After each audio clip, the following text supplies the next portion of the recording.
Never judge a book by its cover. A well-known saying, one I'm sure you've all heard. It's a saying that reminds us not to make judgments about people based only on the most superficial of evidence.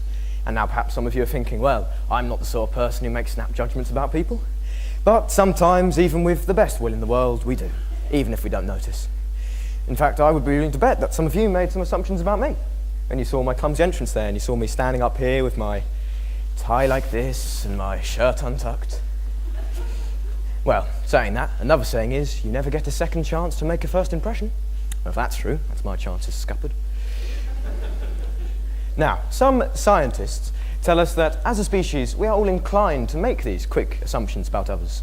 And some research even says that we all habitually form lasting opinions about other people in just a fraction of a second. Saying that, I think it wouldn't be so bad if we all had Sherlock Holmes's powers of observation. But we don't. The whole point of Sherlock Holmes is that he notices things the rest of us don't. You know, we can't, like him, look at someone and think, yes, their shoes are untied, and therefore we can conclude that they have a cat called Jennifer, and they had cornflakes for breakfast. Of course, we also ought to remember Sherlock Holmes isn't real, although he was based off a real person, a teacher Conan Doyle had at medical school. But in the assumptions game, I'd think we're more akin to Dr. Watson, in that we see very much, yet observe very little. So, Dr. Watson was forever being shown that he was making assumptions that were wrong. Luckily, he had Sherlock there to show him he was wrong and stop him acting on such false pretenses. But most of us aren't quite so lucky, and so I'm going to guess a lot of us pretty regularly act on assumptions that are just plain wrong.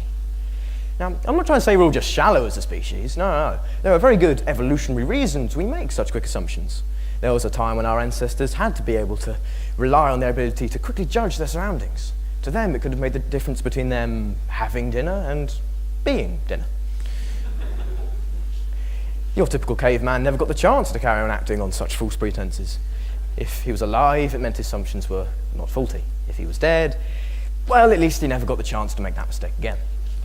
However, I think our world has changed immeasurably since then. But then again, perhaps we haven't so much. I think that we have the luxury, not afforded to our ancestors, to be able to take a little bit more time to develop more evidence-based ideas about people and things. So yes, perhaps first impressions do count, but so do second impressions, third, fourth, fifth, and so on. If you give people a chance, they will surprise you.